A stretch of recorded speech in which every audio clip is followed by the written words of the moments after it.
कल कांग्रेस पार्टी की कार्यसमिति ने एक आश्चर्यजनक और देश विरोधी फैसला लिया है। उन्होंने अपनी पार्टी के 37 के रिजोल्यूशन को फॉलो करते हुए महान वंदे मातरम गीत के 2 ही छंद गाने का फैसला किया है।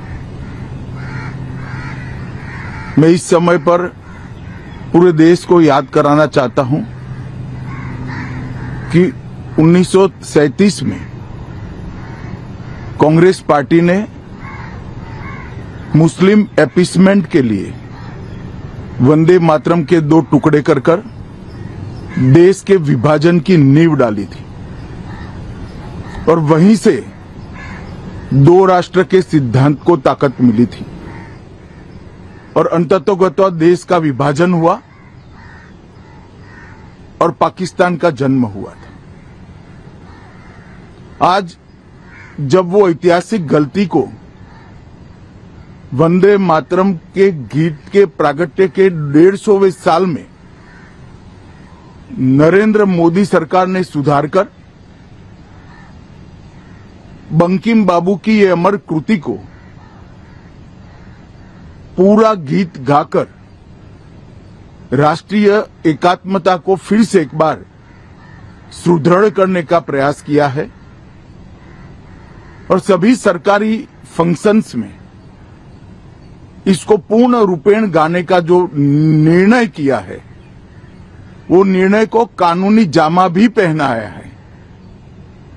इसकी अवहेलना करने का कांग्रेस ने कल निर्णय किया है।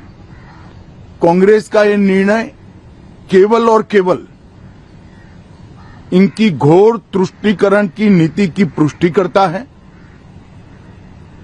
वोट बैंक के तुष्टीकरण के लिए उन्होंने स्वर्गीय बंकिम बाबू के इस अमर कृति का न केवल अपमान किया है, वो लाखों शहीदों का भी अपमान किया है जो वंदे मातरम का नारा लगाते लगाते देश की आजादी के लिए फांसी पर चढ़ गए, जिन्होंने कई साल जेल में काटे।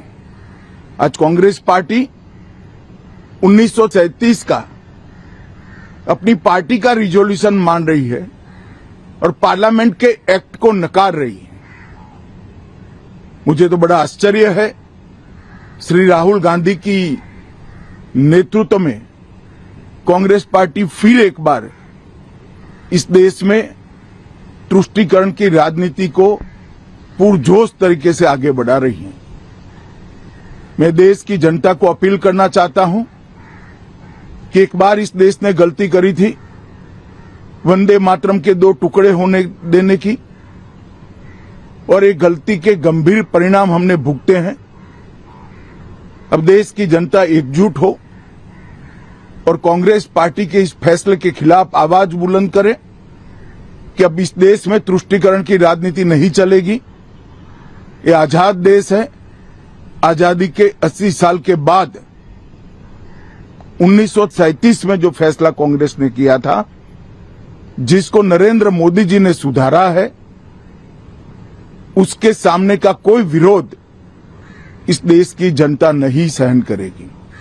भारतीय जनता पार्टी कांग्रेस पार्टी के इस फैसले की कड़ी निंदा करती है और हम इसका जनता के बीच में और विधायी सदनों में भी पुरजोश विरोध करेंगे।